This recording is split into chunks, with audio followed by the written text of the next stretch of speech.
Okay. You ready? You ready? Okay. All right. Hello, I'm Leanne Reed with Out TV Atlanta. We're at Outwrite Bookstore today with Daniel Helminiak, who is reading from and signing copies of his book, What the Bible Really Says About Homosexuality. Hello, Dr. Helminiak.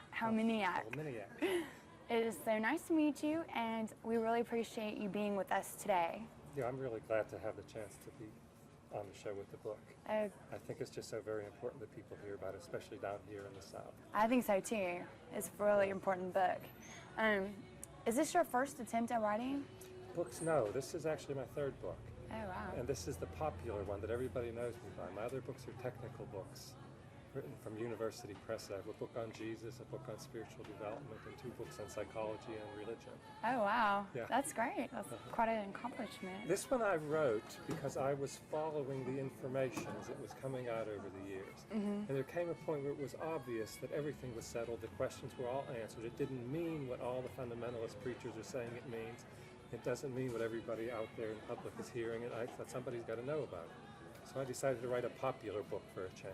Yeah, and it's such an important issue. Yeah, I mean, it's so like small, easy to read, very thin. right, yeah, I could even read it. It's all there, yeah.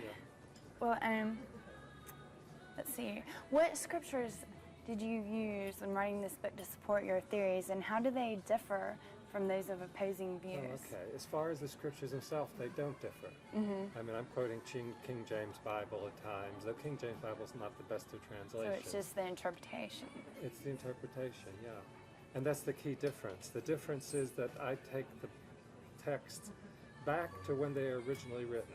And it's not me, I'm summarizing what the scholars have done.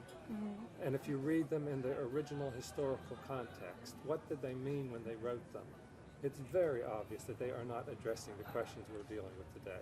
So that anybody who's quoting the Bible to condemn homosexuality, if it's an educated person, they should be embarrassed. Right. I mean, to have anybody who claims to be educated out there saying the Bible condemns homosexuality, they don't know what they're talking about. That's the difference is I'm not just picking up and reading it as if it were written yesterday. And I use the example. The camel through the needle. Yeah. The popular one. Back, I guess, a couple of years, they talk about somebody, you're a real space cadet. Well, fundamentalists would take that to mean, gee, this is truly a NASA astronaut, because the words mean a real space cadet. Yeah. That's what they're doing with the Bible, instead of putting it back into its culture and seeing what was meant there. That's the biggest difference. Many people have never conceived of approaching the scriptures that way, even though this is absolutely common. In all the seminaries, except the fundamentalist ones. You go back and understand what it meant originally, and then you can see how it applies. And if you do that with the texts on homosexuality, there's only 5 of them in the whole Bible. They just don't mean what we're hearing they mean. They were talking about something different. What does the Bible say about homosexuality? Well, in the words that you just phrased it about homosexuality, nothing. Nothing. The word doesn't occur. Okay. They didn't conceive it. And not only does the word not occur, it's pretty clear in Leviticus, for example, man shall not lie with a man as with a woman, it's an abomination. There is no understanding of same-sex concerns in that text. There's clear rabbinical evidence, the rabbis commenting on that text and how it's to be interpreted, that men can do other things with men and women can do things with women as long as the man doesn't penetrate the other man, period. It wasn't a concern about it's two of the same sex. It was concerned about what they're doing. And the only thing that was forbidden was for a man to penetrate another man. It's a whole different conception. And the reason they forbade it was the same reason you weren't supposed to eat lobster or shrimp. I mean, fish are supposed to have fins and scales, and if they don't, there's something wrong with them. Okay. Man is supposed to penetrate woman. If they're doing it otherwise, there's something. It was a peculiar notion of the world, a superstition, as it comes down to. Yes. That's what the text was about. Superstition.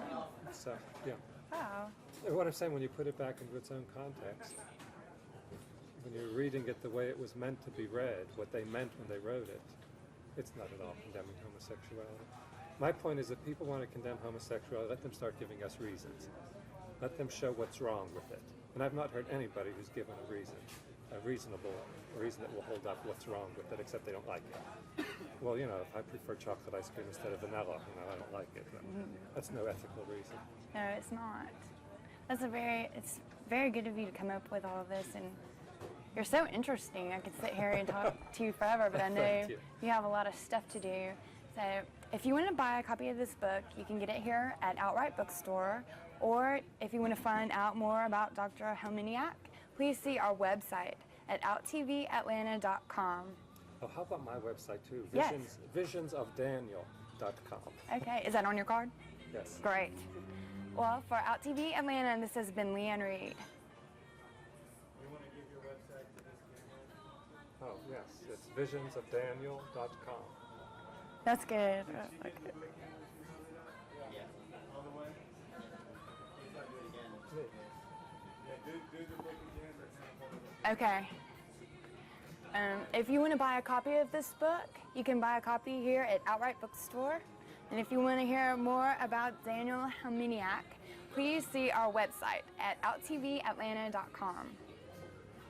Thank you. Thank you. That's a great Visions of Daniel.